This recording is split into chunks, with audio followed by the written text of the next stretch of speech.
Book 4, Chapter 1. The Burning Within.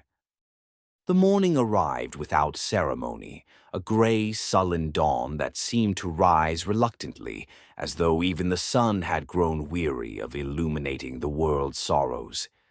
Mist clung to the forest floor like a burial shroud, defying the summer warmth that should have scattered it. Zira moved through the motions of breaking camp with the hollow efficiency of the dead.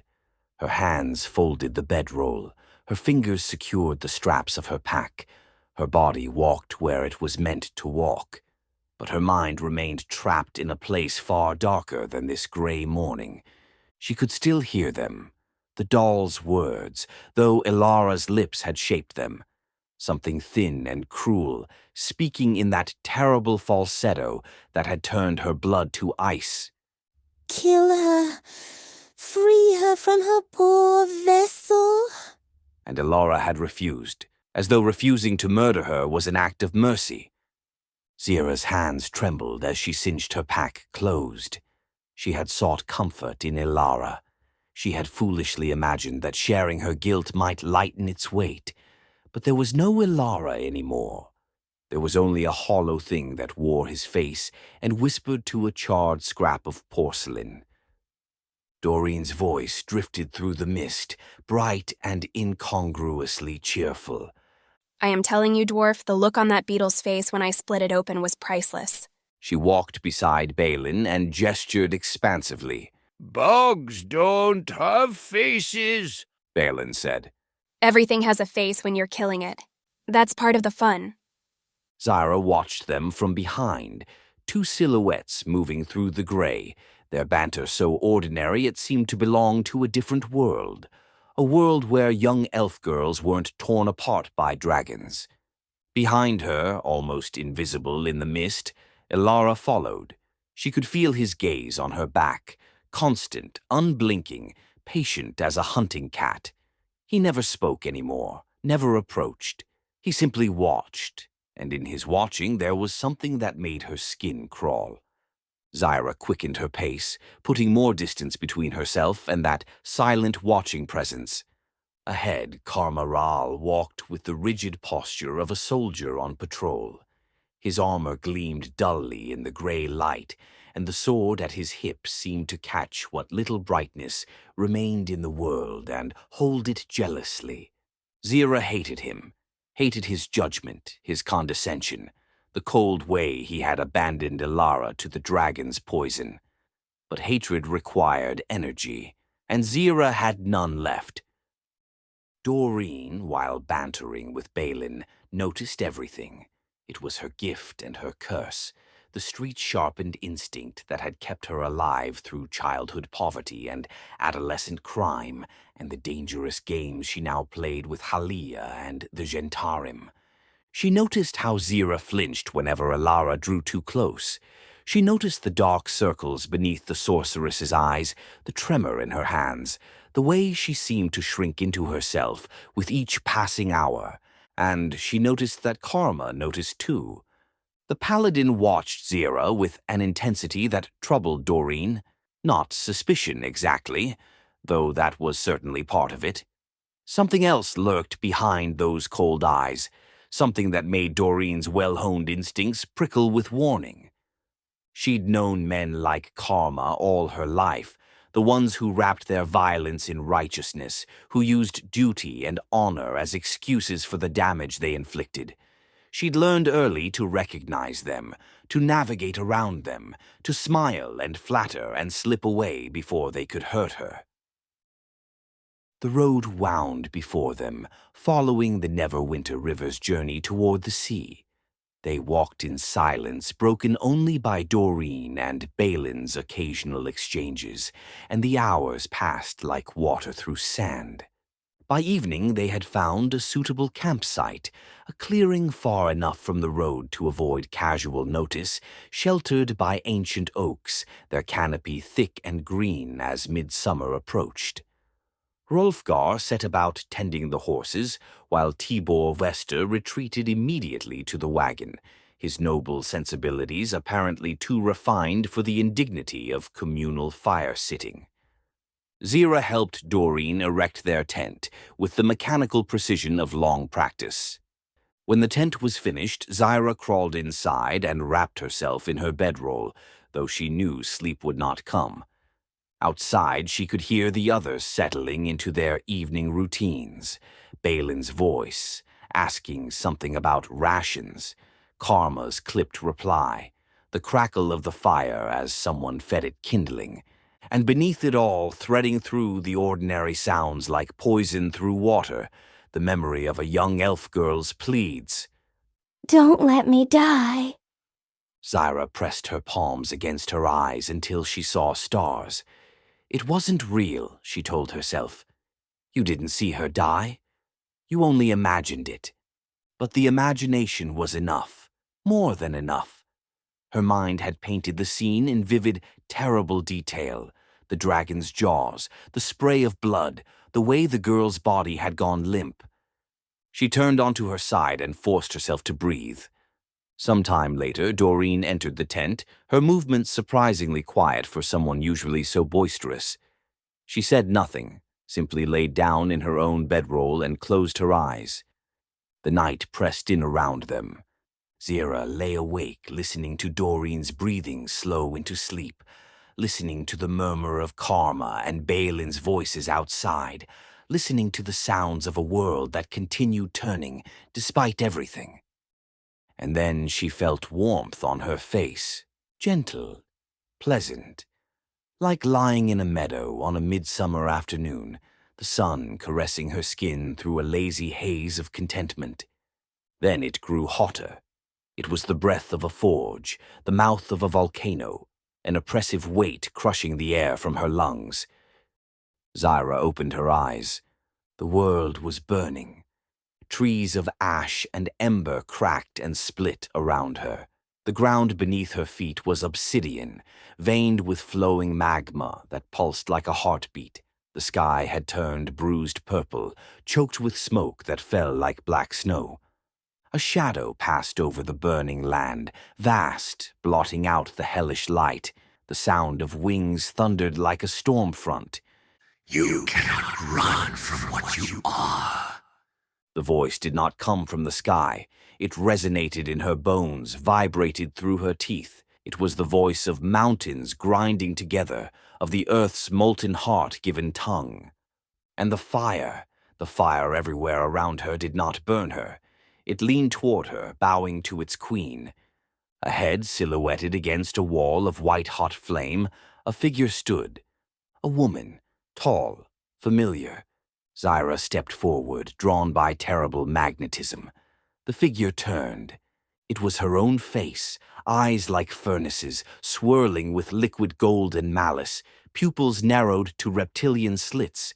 She crouched in the flames, clad in dark leather that drank the light, accented with crimson steel that glowed like dying stars, and across her bare skin, arcane tattoos writhed like living fire. When she smiled, it was an expression of such cruel, exquisite beauty that Zyra wanted to weep. Look at you.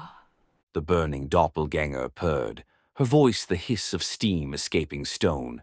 So small. So afraid. Playing at humanity. I am human, Zyra whispered. Are you? The other Zyra laughed.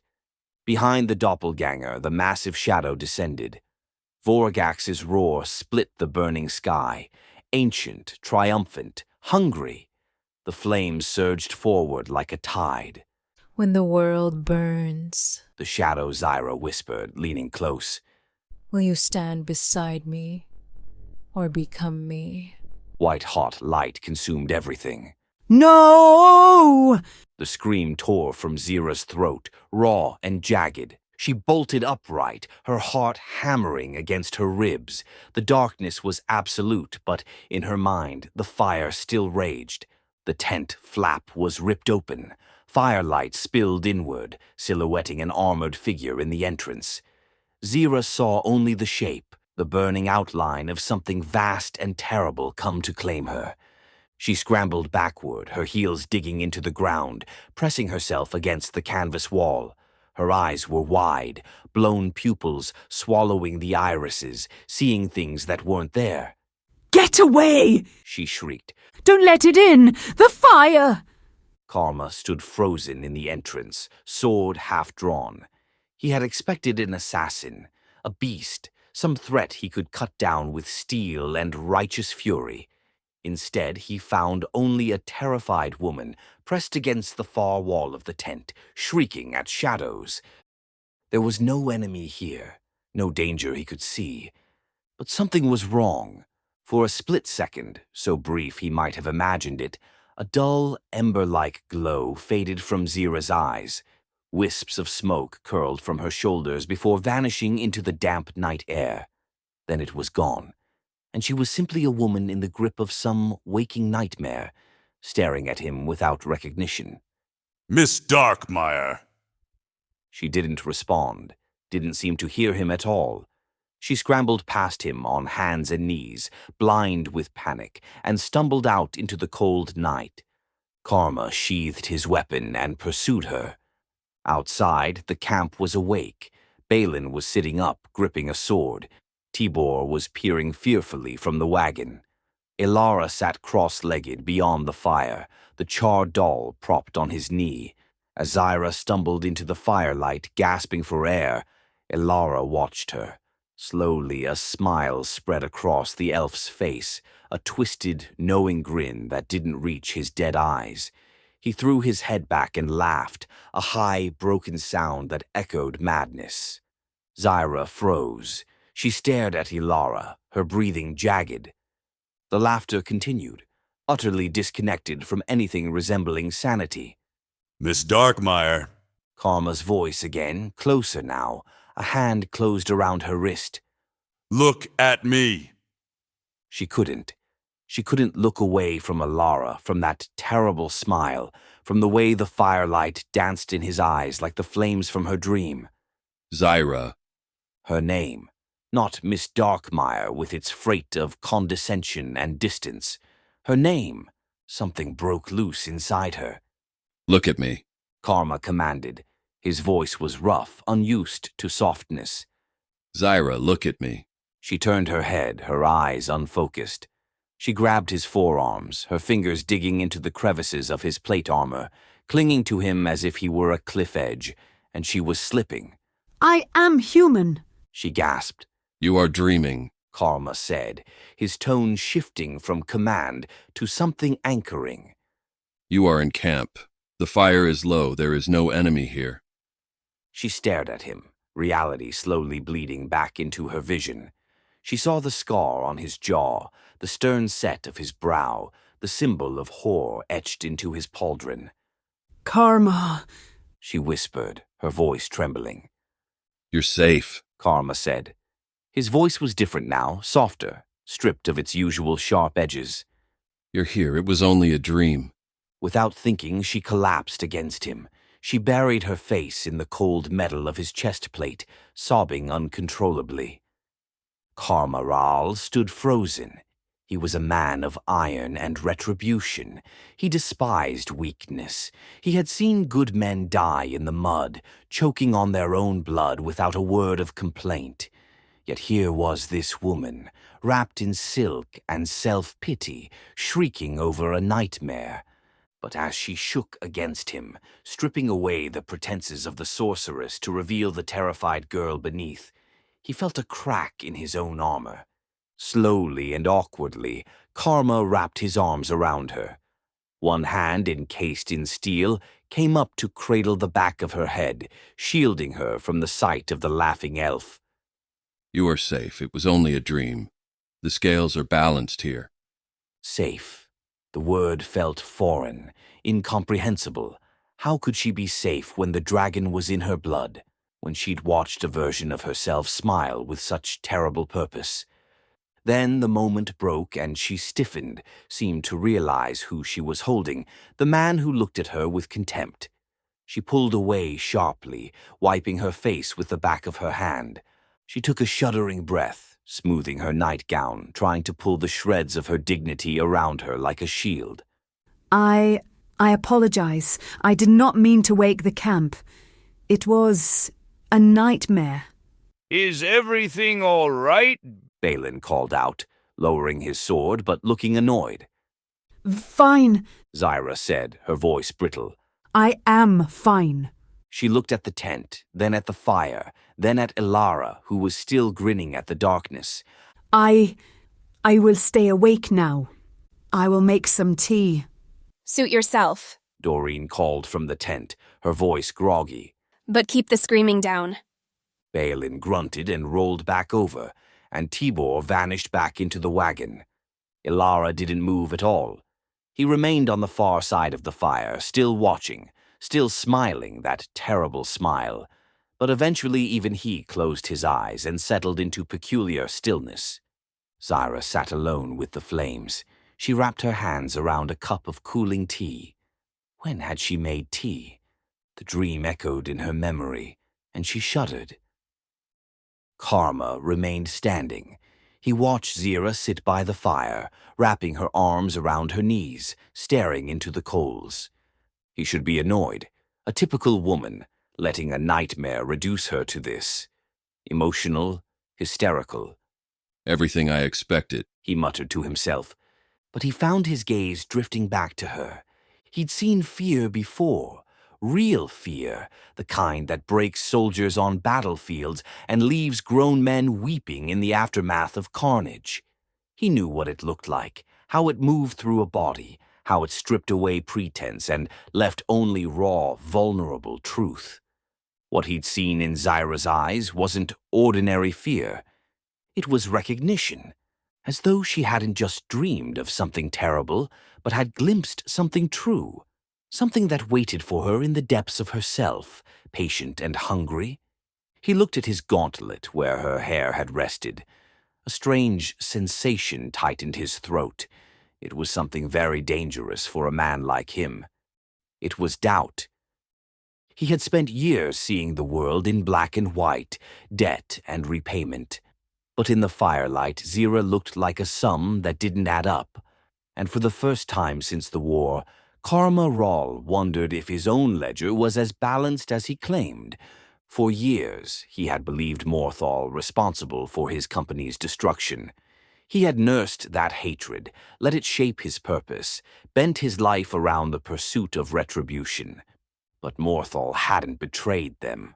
Morthal had been a pawn, just as Karma. Both of them moved across the same blood-soaked board by hands they never saw. And now Morthal was dead. The hatred had been for nothing. Worse than nothing. It had been a sin, and sins demanded repayment. Karma owed a debt now to a man who could never collect it. They arrived to Neverwinter in the late afternoon. Even years after the cataclysm, the Jewel of the North was a city of scars. Rolfgar navigated the wagon through the southern gates. The guards, seeing the heavily armed party and the irritable noble in the back, waved them through with minimal hassle. They passed through the Protector's enclave. The streets were bustling, a sharp contrast to the silence of the wilderness. Merchants shouted their wares, smiths hammered rhythmically, and the smell of brine, unwashed bodies, and roasting meat assaulted them. Ah, civilization. Doreen sighed happily, eyeing a passing nobleman's heavy purse with practiced subtlety. To their right, high walls cordoned off a massive section of the city, the Never-Death graveyard. Awfully high walls for a cemetery. Must be to keep grave robbers out. Balin notes, casting a sideways glance at Doreen. You know, discourage the entrepreneurial sort. Doreen snorted. It is to keep the dead in, dear Balin. He blinked. What the... Or so they hope. She added with a grimace. I heard the graves have been restless lately. Cultists again. Is there anywhere in this cursed land without a cult? Tibor Wester shuddered ostentatiously. Barbaric, he pronounced. In Waterdeep, we would have cleansed such an abomination generations ago. As they crossed the great stone bridge over the Neverwinter River, the imposing bulk of Castle Never loomed over them. It was a ruin of former glory, its upper towers shattered, dark windows staring out like empty sockets. Don't look too long, Rolfgar grunted from the driver's seat. They say the dungeons are the only part that doesn't scream at night. Lord Protector keeps the worst criminals there. The rest of the place belongs to the ghosts. They wound their way down to the docks, the air growing colder and saltier. The Driftwood Tavern sat near the water, a sprawling, sturdy establishment that smelled of sawdust and old beer. Inside, the common room was a roar of noise. Sailors, mercenaries, and traders filled the benches. Rooms, Balin announced, marching to the counter. And not the ones with the rats? The innkeeper, a balding man with a formidable mustache, eyed the dwarf. Standard rate is a gold a night. 2 for the deluxe. A gold? Balin's face turned the color of a bruised plum. For a bed? I could buy the tree that made the bed for a gold. It's room and board. 1 night. Breakfast included. Take it or leave it, Master Dwarf. Balin grumbled, a low tectonic rumble of dwarvish profanity. He heaved his pack onto the counter and withdrew a heavy, lumpy sack. He untied the string. 1. A copper coin appeared on the counter. 2. Doreen's mouth fell open. The innkeeper stared. Sir, I don't have time. Money is money, Balin stated, not looking up. 3.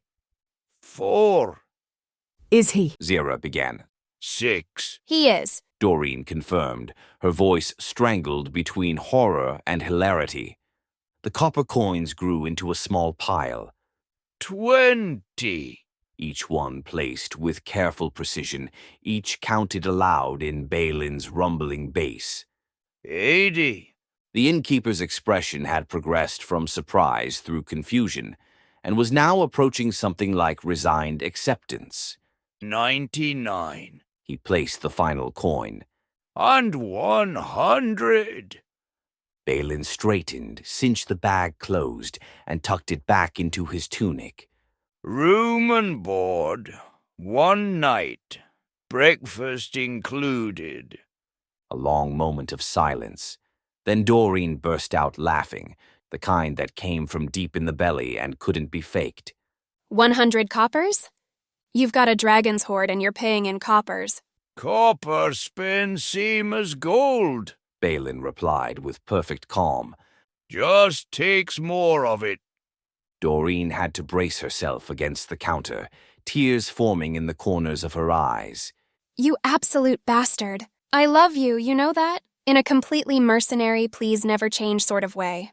Balin's beard twitched in what might have been satisfaction. Dinner? Oh, absolutely.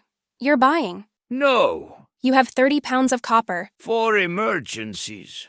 They were still arguing when they disappeared into the common room, and for the first time in days, Zira found herself smiling. That evening, the group sat around a large corner table. Balin had sourced sausages from a street vendor and was grilling them on the tavern's open hearth, ignoring the cook's glares. Half price because they fell in the ash. Zira picked at her food. We cannot linger, She said softly. The trail goes cold. We need supplies. Karma said, cutting his meat with military precision. Our gear is battered. You, Miss Darkmire, you look as though you've walked through a briar patch backwards. Zira flinched, touching the torn silk of her sleeve. It has been a difficult road. We rest tonight. Karma decided. Tomorrow we refit. Then we head for the Ashen Hills. To the volcano. Doreen raised her tankard. Because fighting dragon wasn't hot enough. Night fell, and for a few hours the world felt almost normal. Balin still grilled sausages over the hearth while Doreen drank wine and worked the room. Not picking pockets tonight, just gathering information, listening, watching. But her attention kept drifting to the stairs where Zira had disappeared. She'd seen that haunted expression before, in the faces of people who'd witnessed things that couldn't be unseen. Street children who'd watched their parents murdered. Soldiers returned from campaigns that had broken something inside them. The girl at Thunder Tree, that's what's eating her alive.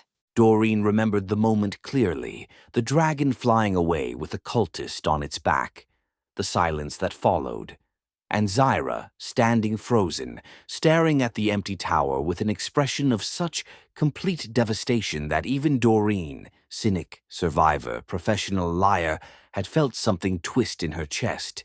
She blames herself for all of it, Doreen whispered. She thought about going upstairs, knocking on Zyra's door, saying something, anything. But what could she say? Don't blame yourself, but those are just empty words. It wasn't your fault, but Zyra wouldn't believe it. I know how you feel. Now that might actually be true. Doreen had her own ghosts, her own faces that visited in the dark hours. She'd learned to live with them, to push them down, to drown them in wine and gold and the simple pleasures of survival. But they never truly went away. Maybe that's all I can offer, She thought. Company in the dark.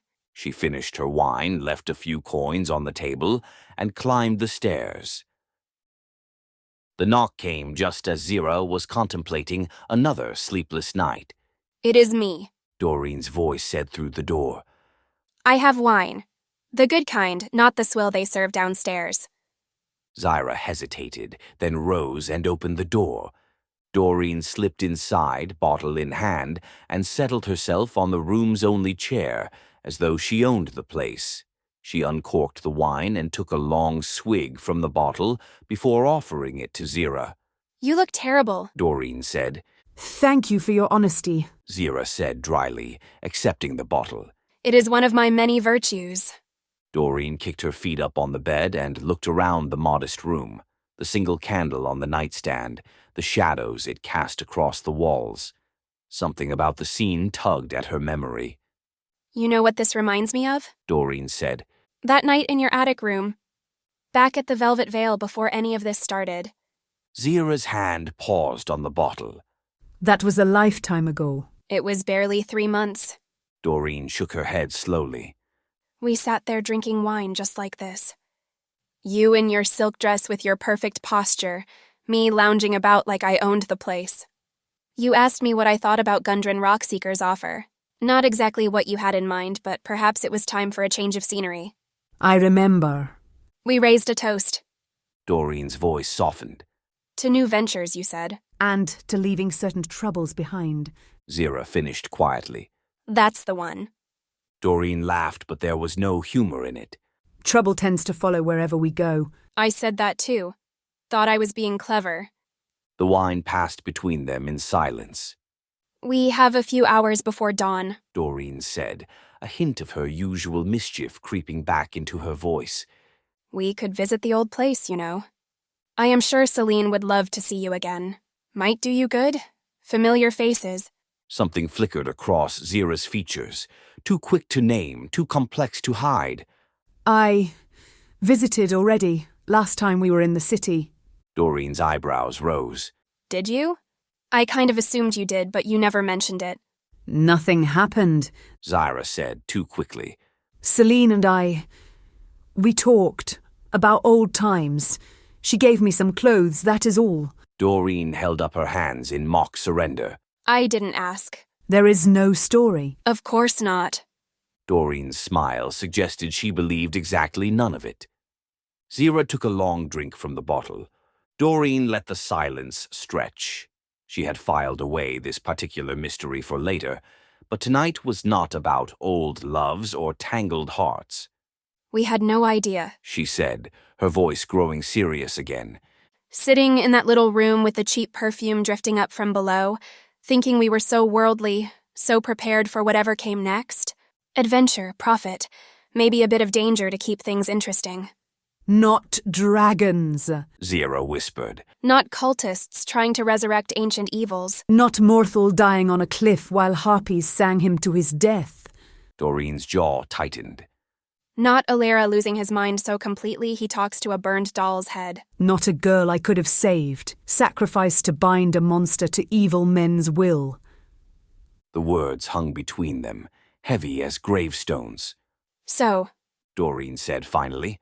Are we going to talk about it, or are we going to pretend everything is fine while you slowly fall apart? I am not falling apart. You are not eating. You are not sleeping. You flinch every time Alara looks at you. Doreen paused. Talk to me, please. Zyra went still. Her eyes drifted to some point beyond the wall, beyond the room, beyond anything Doreen could see. I saw myself, Zyra whispered. in the dream, with eyes like furnaces and a smile that wanted to watch the world burn. Dreams are just dreams. Not this one. Zyra's voice cracked. Voragak spoke to me. He said I cannot run from what I am. She fell silent. Her hands trembled around the wine bottle. That is not even the worst part, she finally said, so quietly Doreen had to lean closer to hear. She was powerful, confident, beautiful in a way I have never been. The fire bowed to her, and when she looked at me, Zyra's breath caught. I wanted it, Doreen. I wanted to be her. I wanted that power. She looked up, and her eyes glistened with unshed tears. What kind of monster does that make me? Doreen was quiet for a long moment. You know what I think? She said finally. I think you are so busy worrying about what you might become that you have forgotten to notice what you already are. And what's that? Someone who charged into a dragon's lair to save a stranger. Someone who still believes in people even when they disappoint her. That night in your attic when I warned you that trouble follows us, you were not afraid of what was coming. You were ready to face it. That person got a girl killed. That person was manipulated by forces beyond her control. Doreen leaned forward. You are not responsible for what the cultists did, Zyra. You tried to help. That matters. Does it? It does to me. Outside, the sounds of Neverwinter's night drifted through the shuttered window. Laughter, music, the eternal commerce of a city that refused to die. So different from the quiet brothel where they'd begun this journey, yet somehow the same. Two friends sharing wine and unspoken worries in the flickering darkness. Stay, Zyra said quietly. I do not want to be alone. Doreen nodded. I was not planning to leave. She raised the wine bottle. To leaving troubles behind? To surviving them, she said, and drank.